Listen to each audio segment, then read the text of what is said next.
Good evening students, welcome to my channel learn with Ankush Gill. So आपकी class चल रही है एसएससी जीडी के लिए सेशन 23-24 और यहाँ पे हम कर रहे हैं बच्चा प्रीवियस ईयर क्वेश्चंस। सो आज जो है 17th नंबर क्लास है आपकी और जिसमें हम 16th Jan 23 शिफ्ट 2 का एग्जाम हम करने वाले हैं डिस्कस। ठीक है, सो चलिए स्टार्ट करते हैं बिना कोई टाइम वेस्ट करे। Let me change the slide. चलिए, आपके सामने पहला क्वेश्चन है, इसको करो। ब्लैंक ही है। He is determined to dash, किधर गया pen? He is determined to dash any kind of task to prove his talent. कहता वो मतलब बिल्कुल दृढ़ निश्चय है, किस लिए? टू डैश करने के लिए, किसी भी तरह के काम को, अपने टैलेंट को वो प्रूव कर सके। ठीक है, अपने टैलेंट को प्रूव करने के लिए वो किसी भी तरह का जो काम है वो उसे डैश करने के लिए बिल्कुल दृढ़ निश्चय है उसका। ठीक है, सो यहाँ पे क्या आएगा? Undertake, entrust, escape, avoid. देखो अवॉइड तो करेगा नहीं क्योंकि उसने अपना टैलेंट करना है ना प्रूव। एस्केप भी नहीं करेगा, उससे बचेगा भी नहीं। एंट्रस्ट है सौंपना, उसने काम लेना है, उसने किसी को सौंपना नहीं है, ना कि उसको किसी ने सौंपना है। ठीक है, तो यहाँ पे क्या आएगा? अंडरटेक आएगा। अंडरटेक का मतलब क्या होता है, ये मैंने आपको फ्रेजल वर्ब्स में करवाया था और ये मैं आज आपको तीसरी करवा चुकी हूँ। एक मैंने ये आपको एसएससी जीडी के ही पेपर में करवाया था और दूसरी बार मैंने जब फ्रेजल वर्ब्स की जो क्लास लगाई थी, आपको सेशन लगाया था अलग से, जो मैंने आज ही अपलोड करा है, उसमें भी मैंने आपको करवाया है। सो टेकअप करना, अंडरटेक करना, टेकअप करना, इसका मैंने आपको मतलब करवाया था टू स्टार्ट डूइंग समथिंग। जब हम कोई काम को करना जो है स्टार्ट कर देते हैं, सिंपल भाषा में अगर हम कहें तो हम उसको परस्यू करना शुरू कर देते हैं, उसको अडॉप्ट कर लेते हैं हम, है ना। सो कहता है वो कोई भी काम जो है वो अंडरटेक कर सकता है, कोई भी काम जो है वो परस्यू कर सकता है। ठीक है, चाहे छोटा हो बड़ा हो फर्क नहीं पड़ता, उसे अपना टैलेंट प्रूव करना है, राइट। अंडरटेक। अब यहाँ पे एक वर्ड है एंट्रस्ट। एंट्रस्ट का मतलब क्या होता है? किसी काम को सौंपना, किसी रिस्पॉन्सिबिलिटी को, जिम्मेदारी को सौंपना। अच्छा जी, अब यहाँ पे मीनिंग तो हो गया मैम, बड़ा सिंपल है। तो क्या स्पेशल है यहाँ पे? जो ये जो स्पेशल है ना, एसएससी में इसका फिक्स प्रपोजिशन बहुत आता है, बाकी वनडे एग्जाम्स में भी इस वर्ड के साथ ना फिक्स प्रपोजिशन आता है। सो आपने ना एक चीज याद रखनी है, ये वाली इंटरेस्ट somebody with, ठीक है, entrust something। अब यहाँ पे क्या है भाई? something है, ठीक है। तो यहाँ पे फिर जो प्रपोजिशन होगा ना वो विद नहीं होगा, यहाँ पे प्रपोजिशन क्या होगा? टू। अगर तो हम किसी व्यक्ति को कोई रिस्पॉन्सिबिलिटी या कोई चीज़ सौंप रहे हैं, उसके साथ हम करेंगे एंट्रस्ट विद। ठीक है, अगर तो हम कोई किसी चीज़ को, ठीक है, किसी और बंदे को सौंप रहे हैं तो वहाँ पे हम टू करेंगे। इसको सेंटेंस में देख लो कैसे हो सकता है।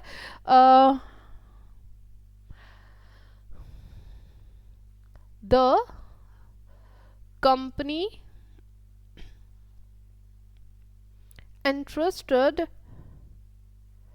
Mohan with lots of responsibilities। ठीक है, यानी कि यहाँ पे मोहन क्या हो गया भाई? आपका somebody हो गया। ठीक है, और फिर इसलिए यहाँ पे जो प्रपोजिशन आ गया वो क्या आ गया? विद। इसको ध्यान में रखना है आपने। ठीक है, इंटरेस्ट होगा, उसके बाद कोई somebody होगा, देन हम यहाँ पे क्या लगाएंगे? विद लगाएंगे। Okay,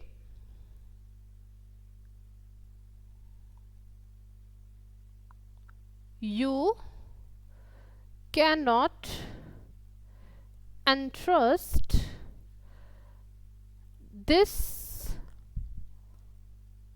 project dash him। अब यहाँ पे देखो इंटरेस्ट है, ठीक है। अब इसके इंटरेस्ट के साथ क्या है? दिस प्रोजेक्ट है, प्रोजेक्ट इज समथिंग, ये समथिंग हो गया ना, ये अब यहाँ पे somebody नहीं है ना, तो आप कहते हैं आप ये जो प्रोजेक्ट है उसको नहीं सौंप सकते, तो यहाँ पे इसका ये मतलब है। तो यहाँ पे इंटरेस्ट है, फिर समथिंग आ गया, सो यहाँ पे अब विद नहीं आएगा, क्या आएगा? टू आएगा। तो ये बहुत ही इंपॉर्टेंट है, हमेशा किसी ना किसी पेपर में आपको दिखने को मिल जाता है। और फिक्स प्रीपोजिशन एक ऐसी चीज़ है ना जिसमें बच्चों को बहुत सारी प्रॉब्लम आती है, तो इसलिए जहाँ पे मुझे लगा कि ये आपको चीज़ बताने वाली है तो मैं आपको बता रही हूँ। ठीक है, तो ध्यान में रखिएगा इसको। चलिए, I dash some essential items from the supermarket. हाँ जी, बहुत ईजी है। होमोफोन हमने देखना कौन सा होगा, बॉट बॉट बॉट बॉट। तो ये देखो भाई, खरीदा है ना उसने, तो बॉट आएगा भाई, उसने खरीदा है। अबाउट सम असेंशियल आइटम्स, कुछ ज़रूरी सामान चीज़ें जो उसने खरीदी हैं, ठीक है। चलिए, my friend Ragini shall completed her task by then. हाँ जी भाई, यहाँ पे हमने एरर बताना, देखो भाई सिंपली जो है शेल लगा है, तो शेल के साथ हम वर्ब जो थ्री है वो कब ही लगाते हैं, कभी नहीं लगाते। तो हमारी एरर ही कहाँ पे लाई कर रही है, यहाँ पे शेल और विल के साथ हमेशा क्या आएगा, V1 आएगा। चलिए, हाँ जी, the patient suffered an epileptic dash. हाँ जी, सीजर सीजर सीजर सीजर्स। देखो भाई, द पेशेंट कैसा, पेशेंट को क्या हुआ है भाई, कहाँ से किस चीज़ से वो सफ़र करता था, एपिलेप्टिक। एपिलेप्टिक क्या होता है, ये तो आप लोगों ने सुना होगा, मिर्गी, है ना, मिर्गी के दौरे। सो उनको क्या बोलते हैं, सीजर्स बोलते हैं। जो दौरे होते हैं ना, मिर्गी के दौरे पड़ते हैं किसी को, उसको सीजर्स बोलते हैं। उसका स्पेलिंग ये है। नेक्स्ट है, the boss wanted complete information. Boss जो है वो पूरी की पूरी इन्फॉर्मेशन चाहते थे। ही आस्क्ड अबाउट एवरी, उसने सारी चीज़ें पूछी, एवरी, हर एक डैश डिटेल के बारे में पूछा। अब ह्यूज है, इसका हमने एंटीनम बताना है, वे फिल इन द ब्लैंक में जो लिख रहा है। ह्यूज डिटेल हो गया कि बहुत बड़ी, ठीक है। सो यहाँ पे माइटी नहीं होगा, माइटी का भी मतलब क्या है, ह्यूज, ठीक है, ये तो उसका सिनोनिम हो गया। सॉलिड का मतलब क्या होता है, ठोस, उसने ठोस ठोस डिटेल्स मांगी, ये नहीं होगा। सिग्निफिकेंट क्या होगा भाई, इंपॉर्टेंट, उसने बोला, तो यहाँ पे इंपॉर्टेंट भी इसका जो है वो एंटीनम नहीं है। सो यहाँ पे क्या है, माइन्यूट। सो माइन्यूट क्या होता है, tiny, very small, very small, ठीक है। सो क्योंकि ह्यूज है, बहुत बड़ा है, तो उसका क्या हो जाएगा, बहुत छोटा। तो उसने हर एक छोटी छोटी जो डिटेल है वो मांगी, माइन्यूट डिटेल। चलिए, यहाँ तो ये आगे भागेगा, मैं बोल ही रही थी, यहाँ तो बहुत आगे भागेगा, यहाँ तो भागेगा ही नहीं। चलो, there was palpable tension, palpable, हाँ palpable, there was palpable tension in the negotiation room. कहता है नेगोशिएशन रूम में, कहता है एक palpable टेंशन थी। अब देखो, palpable का मतलब क्या होता है, हमारा अंडरलाइन सेगमेंट जो है ना वो यही है, palpable। इसका हमने सिनोनिम बताना है। देखो, दो कॉनोटेशंस में आपका palpable यूज होगा। पहले तो एक इसको याद रखो, समथिंग जो कि क्या है, टचेबल है, जिसको हम टच कर सकते हैं, ठीक है। कोई ऐसी चीज़ है जो टचेबल है, जो टेंजिबल है। टेंजिबल भी उसी को कहते हैं जो इजीली परसीवेबल होती है, ठीक है। उसको हम परसीवेबल बाय टच, छू कर हम जिसको देख सकते हैं, ठीक है। टचेबल, टेंजिबल, और ऐसी चीज़ें अक्सर क्या होती हैं, solid. These are solid. That means यहाँ पे हम ये बोल रहे हैं, सॉलिड को पैल्पेबल की कॉनोटेशन में बोल रहे हैं। ये इसका सिनोनिम हो जाएगा कॉन्टेक्स्ट में। सॉलिड है, कोई कंक्रीट है, ठीक है, ठोस जिसको हम बोल देते हैं, ठीक है। मटेरियल भी वही चीज़ होता है। तो ये मटेरियल भी यहाँ पे कॉन्टेक्स्ट में यूज हो रहा है। कॉन्टेक्स्ट किसका बन रहा है, टच करने वाली चीज का। ओके जी, क्या हो गया, कुछ नहीं, ठीक है। और दूसरा पैल्पेबल क्या होता है, अगर हम इमोशंस की बात करें या फिर कोई ऐसी चीज़ की बात करें कि जो दिख तो नहीं सकती हैं, लेकिन लेकिन वो इतनी ज़्यादा इंटेंस होती है ना कि ऑलमोस्ट हमें लगता है कि हम उसको छू सकते हैं, हम उसको परसीव कर सकते हैं, हम उसको देख सकते हैं। एक मिनट, फ़ोन साइलेंट कर लूँ, ठीक है, उसको हम देख सकते हैं। सो पैल्पेबल टेंशन। अब टेंशन ऐसी चीज़ है जो दिख नहीं सकती ना, उसको सिर्फ महसूस करा जा सकता है। तो कहता है नेगोशिएशन रूम में टेंशन क्या थी, पैल्पेबल थी, यानी कि इतनी इंटेंस टेंशन थी कि अक्सर कोई बाहर से अगर रूम में आता तो उसको पता चलता कि यहाँ पे कुछ ना कुछ नेगेटिविटी है, कुछ ना कुछ टेंशन है, कि वो परसीवेबल थी, नोटिसेबल थी, ठीक है। तो यहाँ पे पैल्पेबल का एक और मतलब आ जाएगा, समथिंग परसीवेबल, ठीक है। परसेप्टिबल भी हम इसको बोल सकते, परसेप्टिबल, परसेप्टिबल, नोटिसेबल, ठीक है। एक मैंने आपको वर्ड करवाया हुआ है एविडेंट। एविडेंट के जितने भी सिनोनिम्स मैंने आपको करवाया है ना आज तक, ठीक है, डायरेक्ट हो चाहे चाहे कॉन्टेक्स्ट में हो, वो सारे के सारे आप पैल्पेबल पे भी लगा सकते हो, ठीक है, ऑलवेज रिमेंबर। फिर ओवंट के मैंने आपको सिनोनिम्स करवाए हुए हैं, है ना, ओवंट के, एपरेंट, समथिंग एपरेंट। फिर एक होता है रिट लार्ज, ठीक है। फिर होता है राइट बिहाइंड समन्स नोज,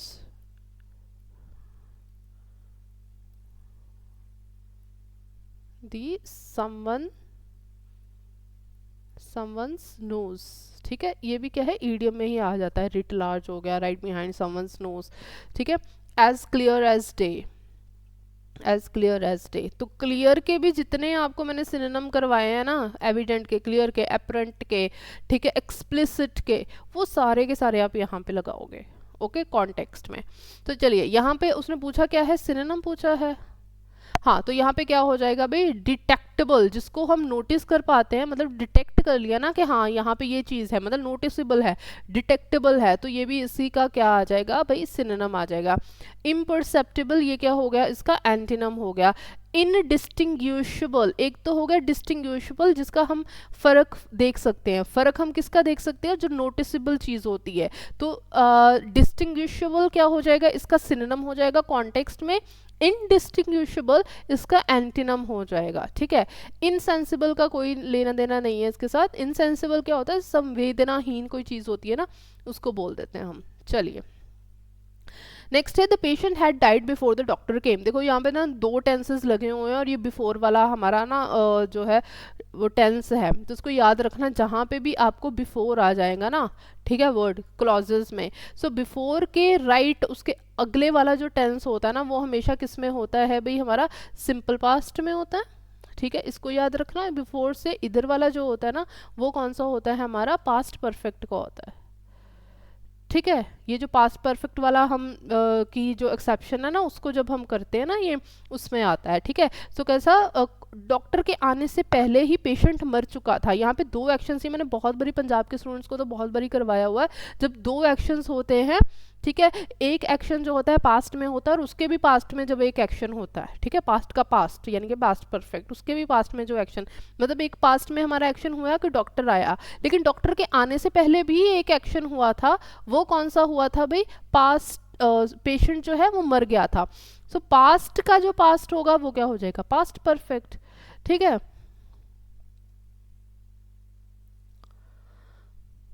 या तो यहाँ पे क्या आएगा भाई, नो सब्सटीट्यूशन, क्योंकि यहाँ पे कोई एरर ही नहीं है, बिल्कुल सही लगा हुआ है ना। चलो नेक्स्ट है, in order to find anomaly scientist had to repeat the experiment over 100 times. कहता अनोमली, अनोमली का मतलब क्या होता है, अबनॉर्मेलिटी, है ना, ये मैंने आपको बहुत बड़ी कहा है, कोई ऐसी चीज़ जो नॉर्मल नहीं है, जो अनयूजुअल है, जो मतलब क्या है, अबनॉर्मल है, ठीक है, उसको हम क्या बोलते हैं, अनोमली। तो यहाँ पे स्पेलिंग्स जो हैं वो आपने बताने क्या है, तो ये आपका होमवर्क है, मैंने आपको समझा दिया है, नॉर्मली का मतलब क्या होता है, अबनॉर्मल, ठीक है, ये मैंने बहुत बारी करवाया है।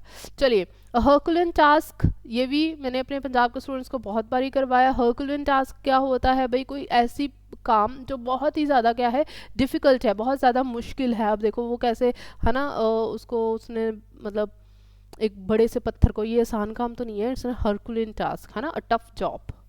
जैसे तुम लोगों को पढ़ाना इज़ अ टफ जॉब, और तुम लोगों का पढ़ना तो उससे भी ज़्यादा टफ जॉब, पढ़ते ही नहीं हो। She knows Spanish after a fashion, ये आपका अंडरलाइन सेगमेंट पार्ट है, ठीक है, इसको हमने करना है, तो क्या आ जाएगा बच्चा यहाँ पे, शी नोज स्पेनिश, कहता है वो स्पेनिश जानती है, आफ्टर अ फैशन, फैशन के बाद, इन अ सर्टन फैशन, एक, देखो अगर हम ये वाला करें ना, इन अ सर्टन फैशन, इसका मतलब है एक सर्टन तरीके में वो जानती है। एक सर्टन तरीके में क्या हो सकता है, लैंग्वेज है भाई, देखो ये सारे ही गलत हैं यहाँ पे, ठीक है, ये सही बन रहा है, to only a certain extent, कि कुछ हद तक ही उसको जो है स्पेनिश आती है, कुछ हद तक ही वो स्पेनिश जानती है, ज़्यादा फ्लुएंट नहीं है, इसको हम इस तरीके से कर लेंगे। चलिए भाई ये तो हो गया आपका होमवर्क, ये भी हो नहीं, ये तो मेरा ही काम है, ये आपका नहीं है।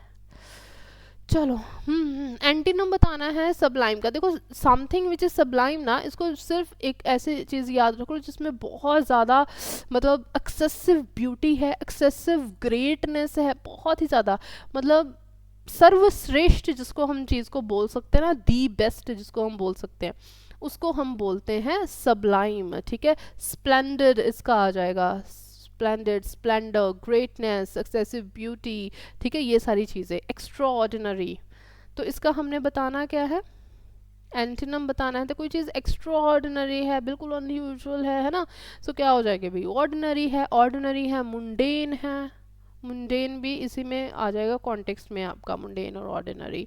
ठीक है, एपरेंट मैंने आपको बता दिया, प्रत्यक्ष सिंगुलर एक जो होता है, इक्वल जो है वो मतलब क्या बोलते हैं इक्वल को हिंदी में, इक्वल होना किसी के समान, समान होना। चलिए यहाँ पे हमारा अच्छा पूरा ही है यहाँ तक। अच्छा यहाँ से स्टार्ट होके ना आपका अंडरलाइन सेगमेंट जो है ना, एक तो मैं टाइप करते करते ना अंडरलाइन क्यों नहीं करती ये मुझे समझ में नहीं आता। चलो हैविंग तक किया है। चलो, patients who do previous heart attacks and those with cardiac heart failure are at a higher risk of having a cardiac arrest. देखो भाई, who do previous heart attacks, जो पिछले हार्ट अटैक्स करते हैं, यहाँ पे डू का मतलब क्या हो गया कि वो करते हैं। डू यहाँ पे क्या है भाई, मेन वर्ब है, तो ये तो बिल्कुल ही कॉन्टेक्स्ट गलत है, कॉनोटेशन गलत है इसकी, है ना। Who have had they with cardiac attack, तो अगर ये कर लिए तो सही है, but and they with cardiac attack, they with कोई चीज़ नहीं है, ये गलत हो जाएगा। दोज ऑफ कार्डियक, दोज के साथ ऑफ नहीं, यहाँ पे हम बंदों की बात करें, इंसानों की बात करें तो विद आएगा, नो सब्स्टिट्यूशन तो है ही नहीं, ये भी गलत हो गया, तो वी आर लेफ्ट विद ए। तो यहाँ पे देखो, who have had previous heart attacks, यानी कि जिनको पहले जो हार्ट अटैक्स हुए हैं। अब ये देखो यहाँ पे क्या लगा है, हैव लगा है, और यहाँ पे क्या लगा है, हैड लगा है, तो ये हमारा कौन सा टेंस बन रहा है, प्रेजेंट परफेक्ट बन रहा है भाई। ठीक है, यहाँ पे जो हैव है ना, ये आपका है हेल्पिंग वर्ब, ठीक है, ये आपका हेल्पिंग वर्ब है, और had is acting as a main verb, ये याद रखना। ठीक है, कहता वो पेशेंट्स जिनको पहले हार्ट अटैक हो चुके हैं, और वो लोग दोज जो कार्डियक फेलियर के साथ है, ठीक है, जिनके ऑलरेडी कार्डियक फेलियर हो चुका है, कहता वो ज़्यादा बड़े रिस्क पे हैं of having a cardiac arrest, कि उसको कार्डियक अरेस्ट हो जाए। सो यहाँ पे A would be the right answer. Shit, मैंने ये पूरा का पूरा सेंटेंस बिना वो ऑफ करे आपको कराया ना कैमरा। चलो दोबारा से कर लो इसको, अब देख लो इसको, समझा तो मैंने दिया ही है।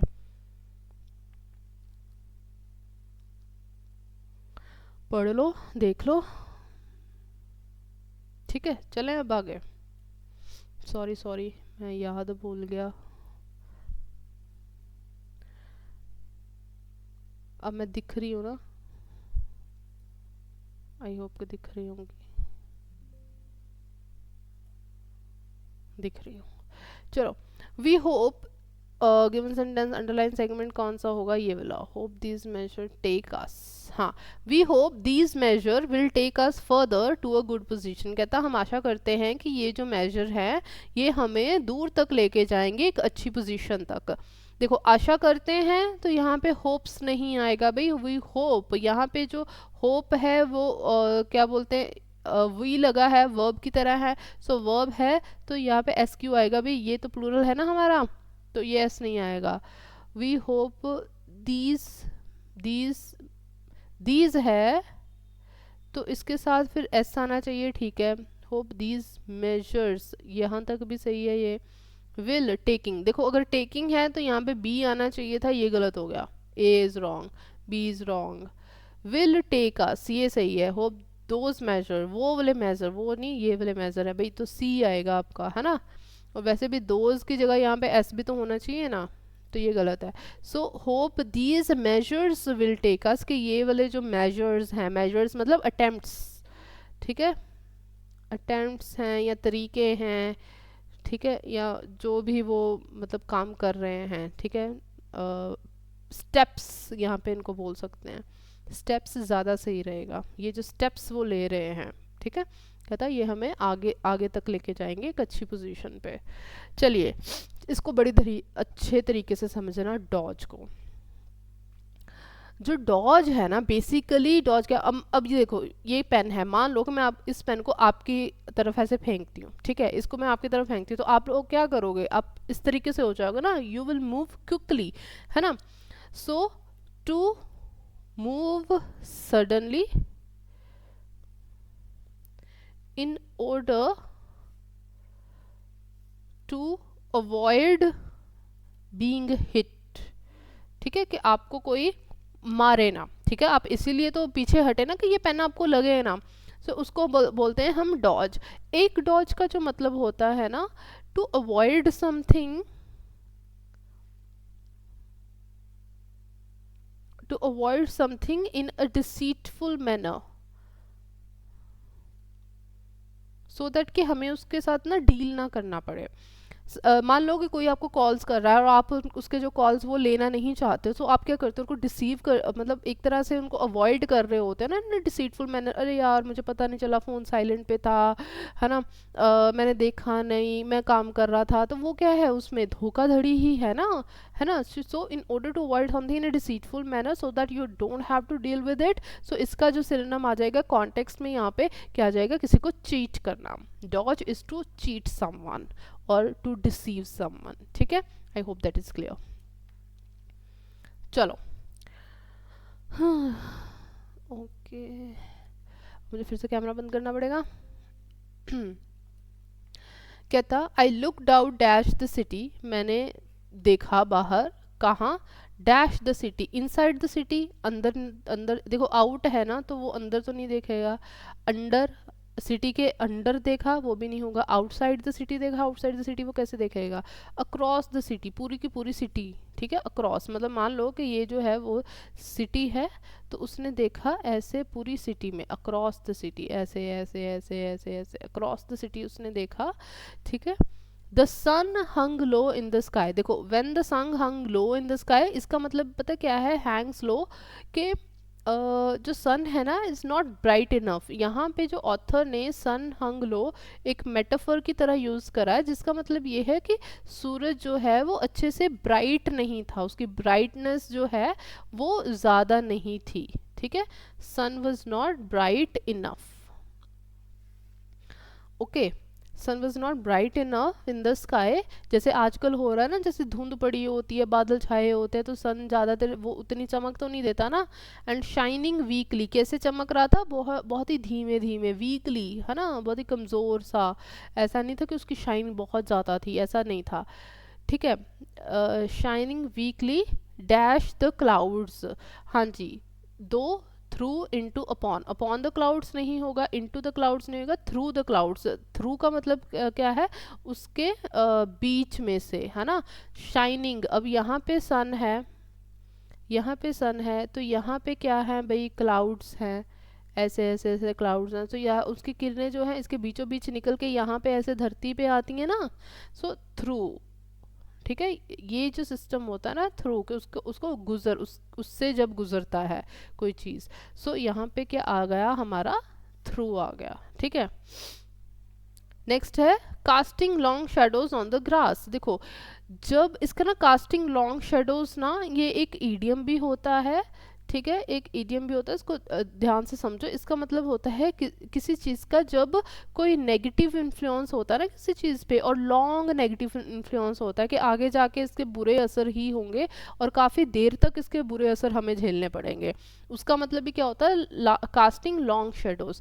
और एक चीज़ और है, जब ग्रास पे लॉन्ग शेडोज पड़नी शुरू हो जाए ना, मान लो कि ये क्या है, ट्री है, ठीक है, ये ट्री है और इसकी शेडो ऐसे है ना, जब ऐसी ऐसी लंबी लंबी शेडोज आनी शुरू हो जाए ना, तो इसका मतलब होता है the sun is about to set, कि सूर्य जो है वो अस्त हो रहा है, ठीक है। तो कहता क्लाउड्स के बीच में से वो बहुत ही जो है शाइनिंग उसकी थी, बहुत ही वीक थी, थ्रू द क्लाउड्स, और ग्रास के ऊपर जो था उसका जो लॉन्ग शेडोज थी सूरज की, दैट शेडोज क्या होती हैं, पहले तो ये बताओ कमेंट सेक्शन में। तो शेडोज होती हैं हमारा जो साया होता है ना, उसको बोलते हैं। तो casting long shadows on the grass का मतलब क्या है कि सूरज जो है डूबने वाला था। सो आगे है, I realized that it would be dash soon, देखो वही चीज़ आ गई ना, अब कास्टिंग लॉन्ग शेडोज थी, ठीक है, लंबी लंबी शेडोज आ रही थी, तो इसका मतलब कि उसको रियलाइज हो गया कि सन जो है अभी क्या हो जाएगा,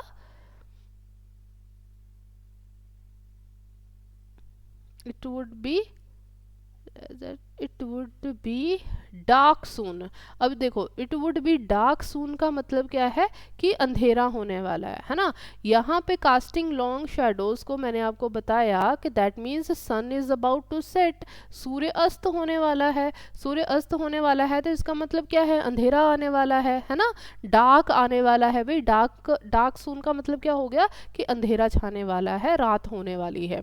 आई realize that it would be dark soon. I hope that is clear.